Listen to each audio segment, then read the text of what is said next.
Shalom, we out here another week. First and foremost, gotta give all praises and glory to Yahweh, Hashem, Yahushai, Hashem Kodash. Out here another week, man, to proclaim the word of the Lord and to proclaim the downfall of the society at the same time. Okay, as you all know, and for those of you that don't know, we out here for the people that's on the sign here. Okay, those are the so-called Negroid, so-called Latino Native American descent, who are in fact the biblical Israelites. And all of those other nations that we always make mention of, they're going right into slavery. They're going to be destroyed during this war, this third world's nuclear war, and they're going to be destroyed. All right, but we're going to go into something a little bit different. And we're going to read the book of Acts, chapter 12, brother. You know, because these Christians out here, they've been teaching this dogma for years. And I'm talking about all of the branches there. I'm talking about the Seventh-day Adventists. I'm talking about the Episcopalian Church, the Baptist Church, all these variations of Christian churches. They've all been teaching this dogma of all people can make it. All right? But when you read the Bible, and which is the history of the Israelites, you read about their downfall and their upbringing, and how the Lord was always shocking them. Okay, we're going to read a part of the scripture concerning Peter. All right, I believe it's James. I believe. You can read that, brother. Yeah. This is Psalms 147 and 19, and it says, He showed His word unto Jacob, His statutes and His judgments unto Israel. He have not dealt so with any nation. Right, He have not dealt so with any nation, man. And that still stands to this very day. The Lord never changed His word, man. You can give me that too, brother. The Lord never changed anything. And as for His judgments, they have not known them. And they still don't know them. So going back to what I was saying, the Most High are the power that He should change. All right, so the Lord made it quite clear to the people of the ancient world that was the case, and it's still the case right now. Because if the Lord changed, that means He's a corruptible God. He's not a corruptible power. All right?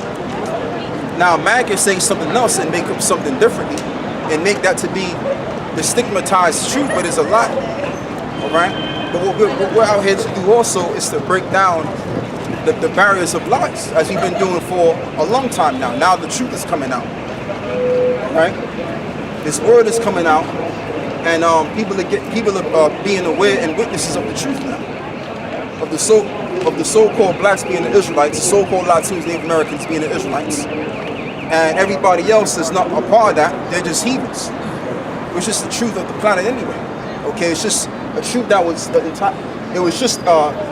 truth that was hidden for a long period of time. Go on, bro, let's read that. This is Malachi 3 and 6, and it says, For I am the Lord, I change not. Right. Now, if you look up that word Lord, the word there is Yahweh, which is referring to the Creator. So the Lord told you that He have changed not. Go on. Therefore ye sons of Jacob are not consumed. Right, therefore you sons of Jacob are not consumed. Who are the sons of Jacob? The sons of Jacob is the tribes that you see on the side. All right, the so-called blacks, the so-called Latinos, Native American Indians. They're the people of Jacob. Okay, and that hasn't changed, and that still hasn't changed. And this is why the powers that be for the longest time, they've been using the media and all kind of weaponry to get you tribes psychologically disturbed. So that you don't wake up to your power. Because the minute you wake up to your power, it's the minute things change. And this whole entire world begins to change as well, as it is right now. Because people are being a witness to the truth.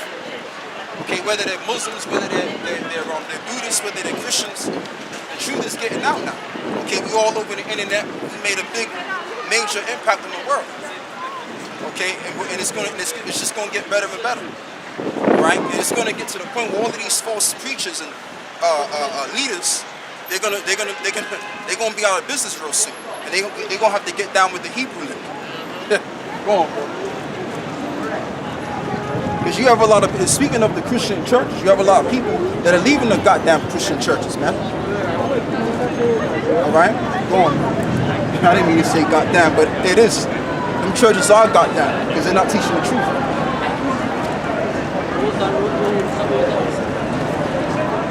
Alright, because when you're dealing with this Bible, man, you got to be careful when you're dealing with this Bible. What did Yahweh Shai say about the scriptures, man? Matter of fact, brother, you got some, right? Yeah. Could you get me Salakia, can you give me that one scripture where it talks about whosoever drink of this whoever drink of this wine unworthy or eat of this bread unworthy? If you can give me that, that's in I believe it's 2 Corinthians 11. You know what I mean? So you got to be really careful with the word of God, man, because this is not just a book you want to mess around with. Or you just want to use this Bible for your own personal gain, like gain is godliness. No. You do that, okay, you may gain something from that, but when it's all said and done, what else are you going to get back in return? Destruction. Okay? You got it? Yeah, it's pretty, try 1 Corinthians 11, start from 27. So that's why we out here, man, and not only do we renounce corruption, deceiving the people, but we do what the Bible tells us to do, like come out here in the streets. Go out into the highways and the byways, man. Okay? That's what we do. And it's just, we've been doing this for so long that it's just become second to nature. It's not a problem. We don't feel funny about it. Okay? Yeah, you got it? Alright, read on.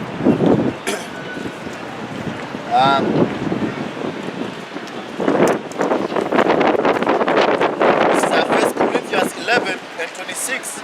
And it says, for as often as ye eat this bread and drink this cup, you do show the Lord's death until he come. Right. So what does it mean that as long as you drink this drink and eat of this bread? What is that talking about? Meaning you're regurgitating the scriptures. You're learning the word of the Most High.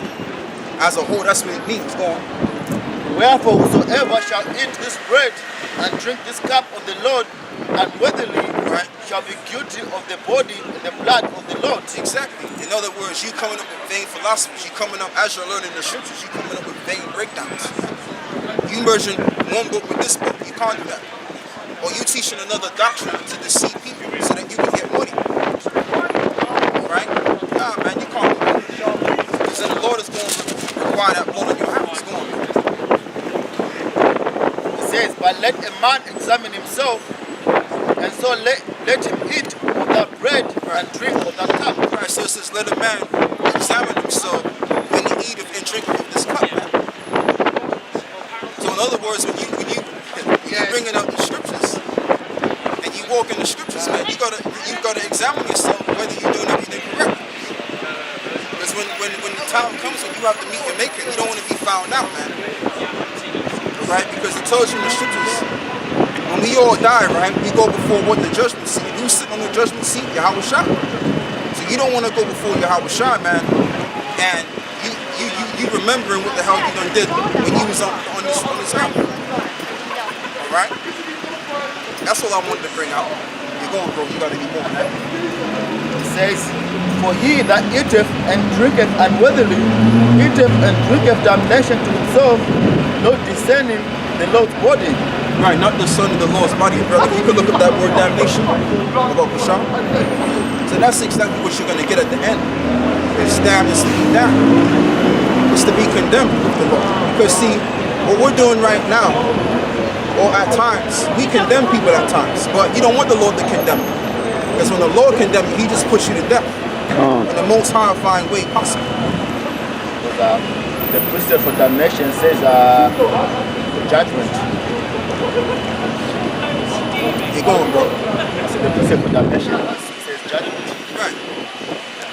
So in other words, it just means judgment. But we're going to look up the word. We're going to go more in depth. Okay?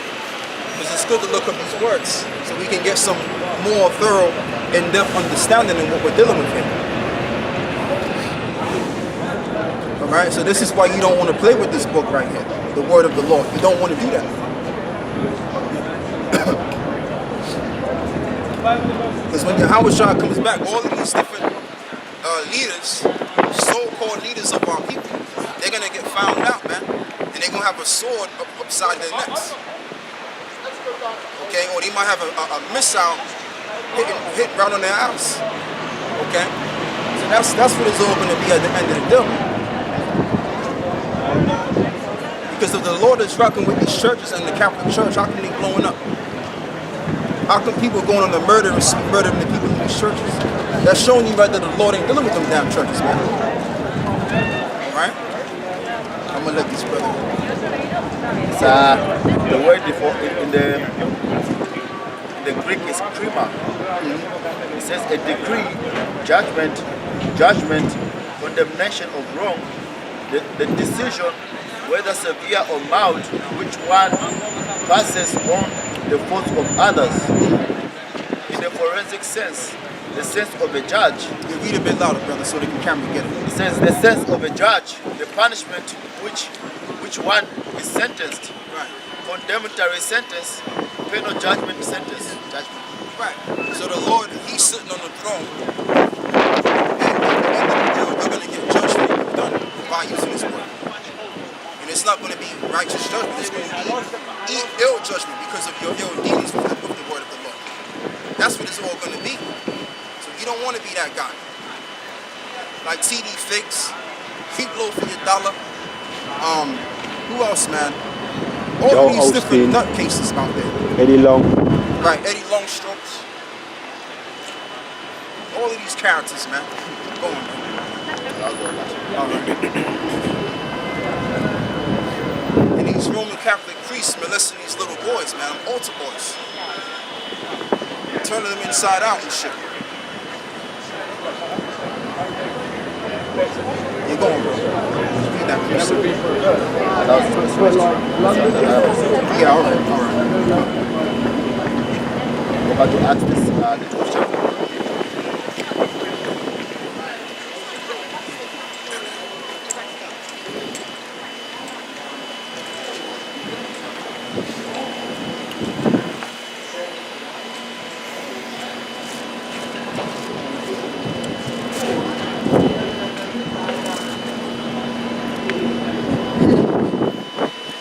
Alright, this is Acts 12 and 1. And it says, Now about the time that Herod the king stretched forth his hands to vex certain of the church, and they killed James, the brother of John, with the sword. Yeah, keep going. And it says, and because he saw it pleased the Jews, he proceeded further to take Peter also. Then were the days of unleavened bread, and when he had apprehended him, he put him in prison and delivered him to 4 quaternations of soldiers to keep him, intending after Easter to bring him forth to the people. It says Peter therefore was kept in the prison, but prayer was made without ceasing of the church unto the Most High for him. And when Herod would have brought him forth the same night, Peter was sleeping between 2 soldiers, bound with 2 chains, and the keepers before the door kept the prison. And behold, the angel of the Lord came upon him, and the light shined in the prison, and he smote Peter on the side and raised him up, saying, Arise quickly, and his chains fell off from his hands. Right. And the angel said unto him, Get thyself and bind on thy sandals. Okay. And so he did, and he said unto him, Cast thy garment about thee and follow me. Right. So, in other words, when you read the book of Acts chapter 12, it talks about the escape of the prison that Peter was in, because Peter was cast into prison. So the reason why that's in the scriptures is because that's to show the men of the Lord. Because you got to understand, right? That we have to pinpoint and focus on is that this Bible is only for the prophets. Let me say it again: this Bible is only for the prophets, man. Right? And this is why most people they have Bibles in their houses, but they don't understand it. They don't get it. They can't comprehend it like how we comprehend it because they're not no prophets. So in other words, the prophets will come back in this day and time and lose everything, okay? And through the Spirit of the Heavenly Father, we'll regain this information back. Pursuant to the book of Malachi, the 4th chapter, right? And we'll be right back on our stead again, doing exactly what we did 2,000 years ago and beyond.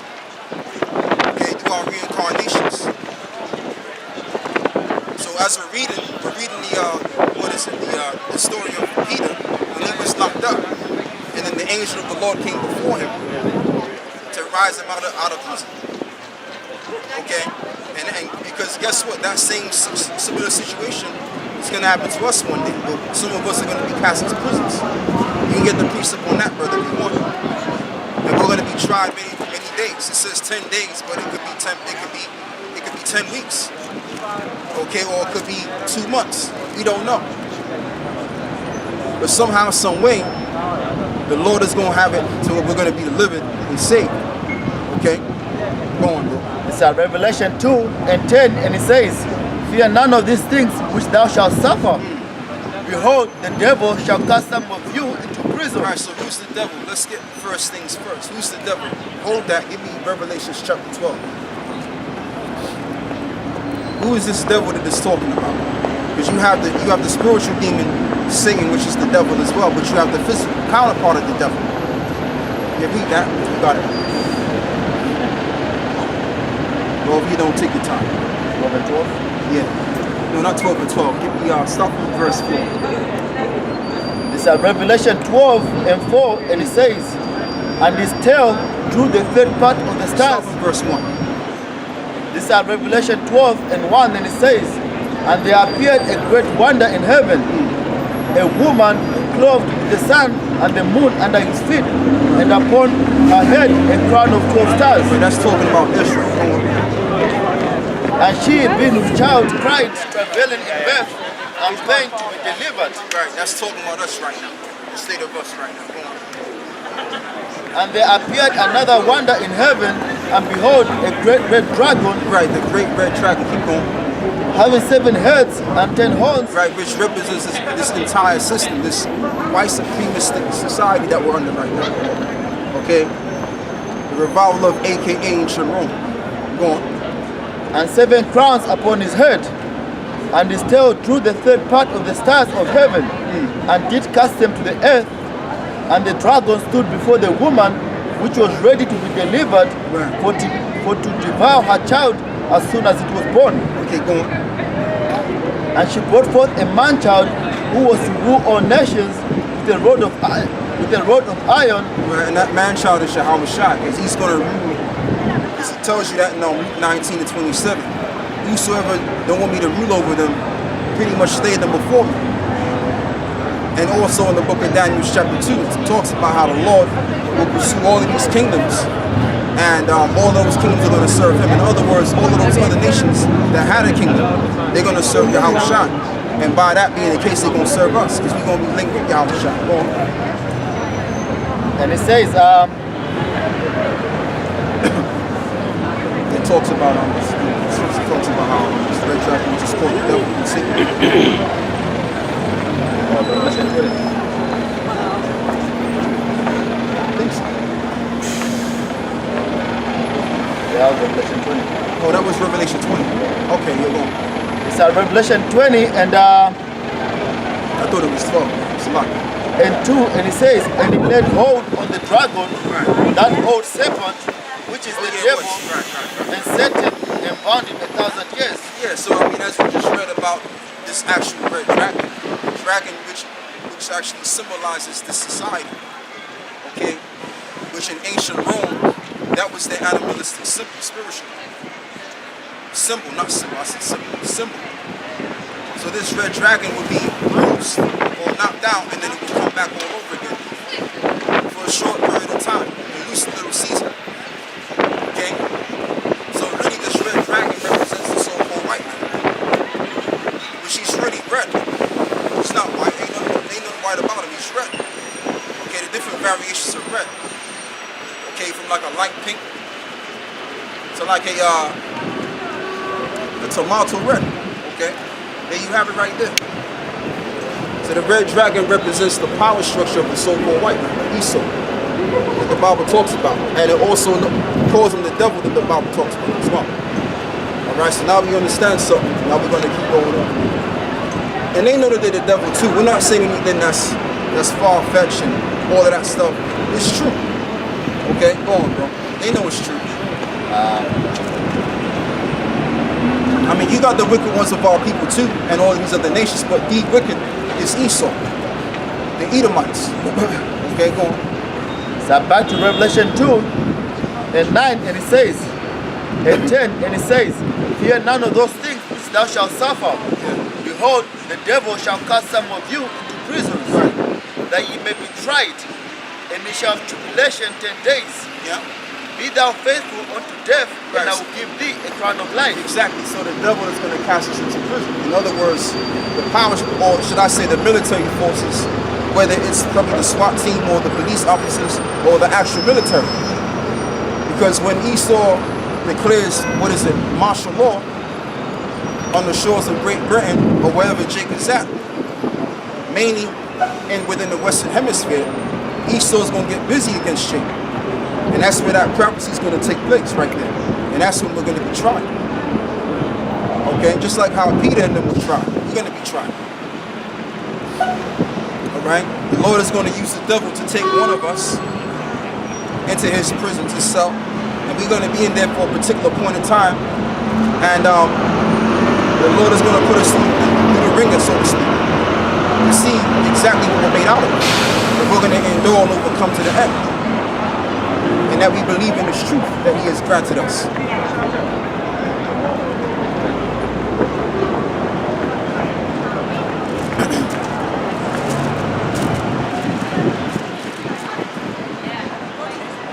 And that's something that vocab Malone and these Christian nutcases are going to have to accept, that they're the devil. Esau's the devil, man. Okay, the Edomites, they're none but devils, man. Okay, and that's just what it is. They call themselves Europeans, they call themselves any all kind of names, but they're really just Edomites, man. And the Edomites are indeed the devil. They're the wicked that the Bible talks about. And that's just something you're going to have to deal with, man. If anything, get mad at the Most High. Don't get mad at me, I'm just the messenger. Or us, don't get mad at us, we're just the messengers, man. We just telling you what it is.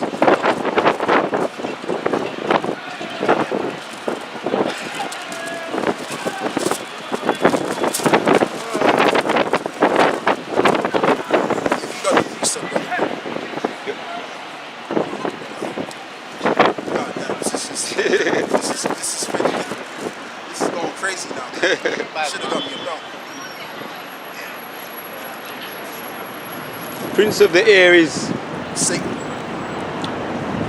risen up, innit? Satan's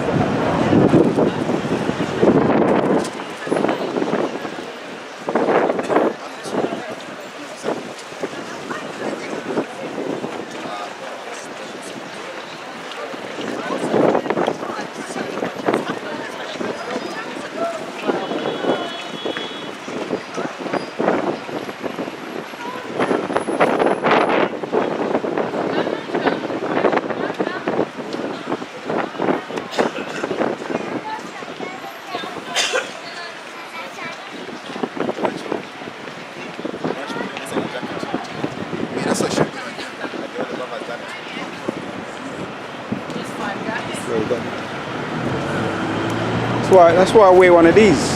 Yeah, we don't know. You can break it down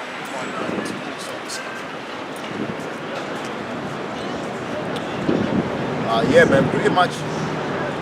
It's gonna come a time now this year where our trials and tribulation are no longer gonna be coming out on the highways, in the byways, are no longer gonna be scoffers. The heat is gonna get turned up a little bit more. Okay, it's now gonna be real prison sentences, real persecution, life and death situations.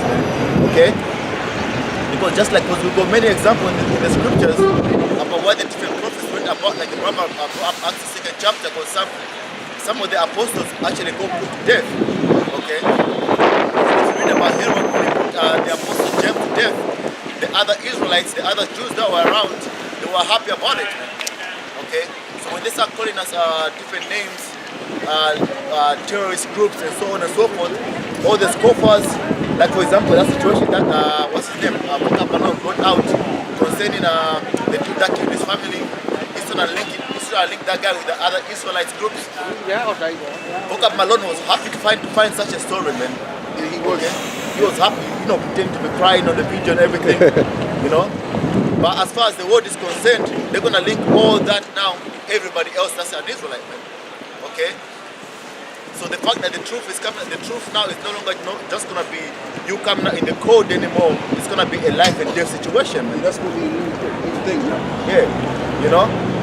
Because remember, before the Apostle Paul came in the faith, he was charged to find, to imprison as many members of the believers as he could find.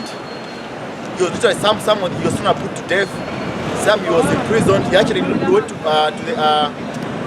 the Pharisees at the time to get a decree. To actually imprison those that were part of the ministry, man, part of the church. You know. So that's when faith comes in, man. Now you're gonna truly trust. You're gonna have to put all your faith and your trust in the Heavenly Father. All right. Let me get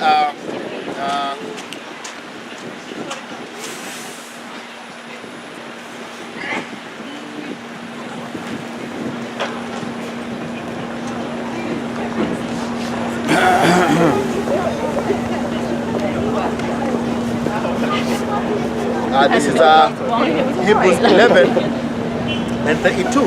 Okay, because Paul was writing concerning faith. Okay, giving different examples of different situations that people went through, and they held on to their faith. Right. This is Hebrews 11 and 32, and it says, "And what shall I more say? For the time would fail me to tell of Gideon and of Barak and of Samson and of Jephthah, of David also, and Samuel, and of the prophets, who through faith subdued kingdoms, wrought righteousness, obtained promises, stopped the mouths of lions." Okay, the famous story of Daniel being chucked in the furnace of fire, being chucked in the lion's den. Okay, all those are the examples of faith that we read about today, to strengthen our faith. That we read about for us to strengthen our faith in this time period. Bro. Huh?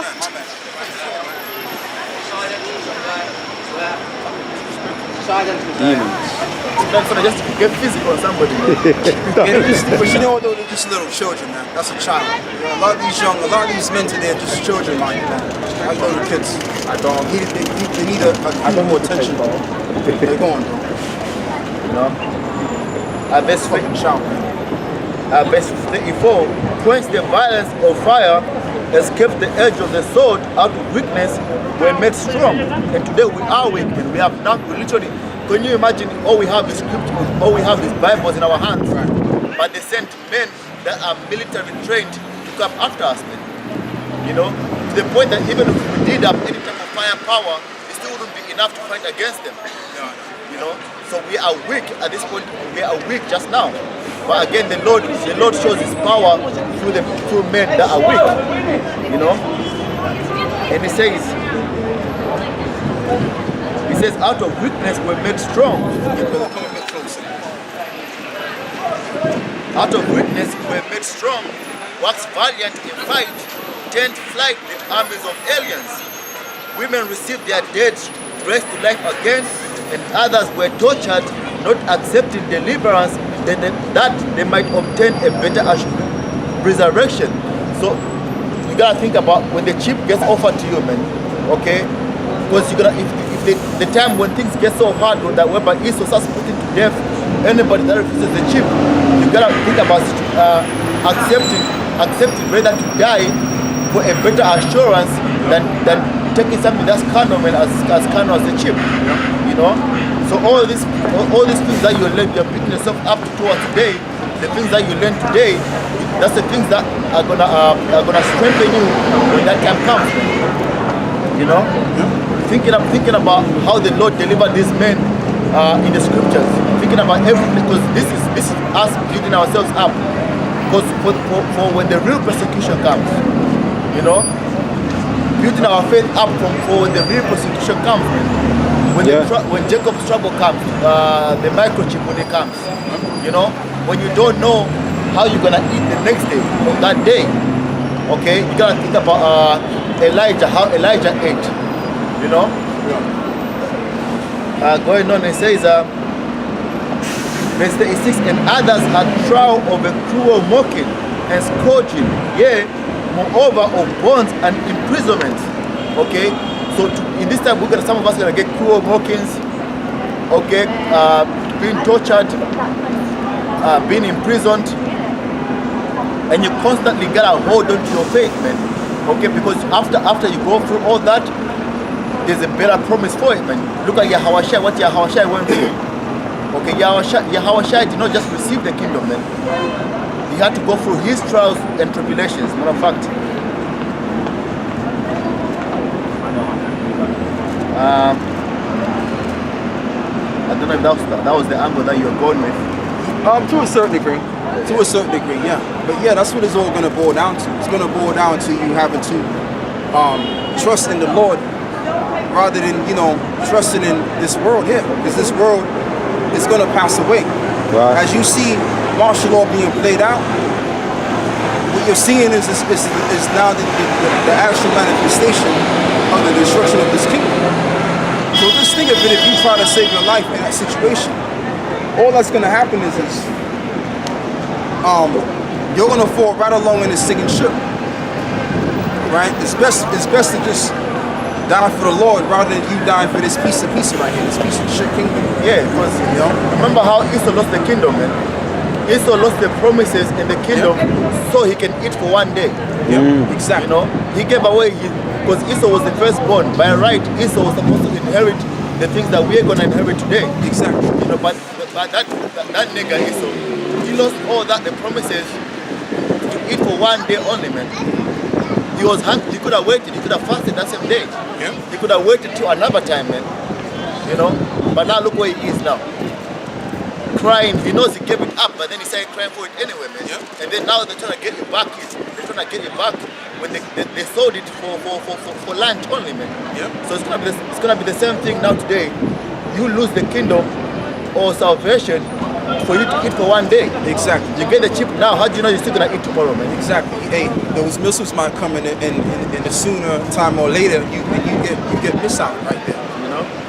So that's true what the brother's saying. Because see, Esau, and it's funny how the brother said Esau only wanted to eat for one day, because really Esau's been in power for half a day. But yeah, he's still gonna fight tooth and nail for this raggedy ass kingdom, which is already ending as it stands. Okay, and the way that and a part of how you know that this society is at an end, because if you look at the younger generation, I'm talking about the generation that's younger than us, they're through, man. They're finished. Okay, they have no reasoning skills, man. They can't function properly. Okay, what the last of those that's got sense? Yeah. That's how bad it is. That's just one aspect of it. Yeah. And then you also got to deal with how the earth is being operated. You got a large amount of garbage that's just pretty much floating all around in the midst of the earth, and it's fucking up the environment. Okay, and then you got 50% of certain animals that are damn near going extinct as well. So it's a clear indication where we're at in this world. This world cannot go for another 2 centuries or 3 centuries. We're at the end. This is the end. Okay, you got women pretty much doing their thing in terms of being feminists, and then you got the MGTOW movement, right? When really women are supposed to get together with men and produce, but no one's producing anymore, because that spells the end of this world right there. Okay, but yeah, brother, go back to what's the name? You know what I mean? And Esau, and I'm talking about all of these different political characters. They're getting ready for this nuclear war. They're getting ready. They're getting ready for this nuclear war, man. Because they see that everything's put in place. So what we're gonna have to do is just get this war going, and then in the midst of that, we're gonna get this new world order thing going.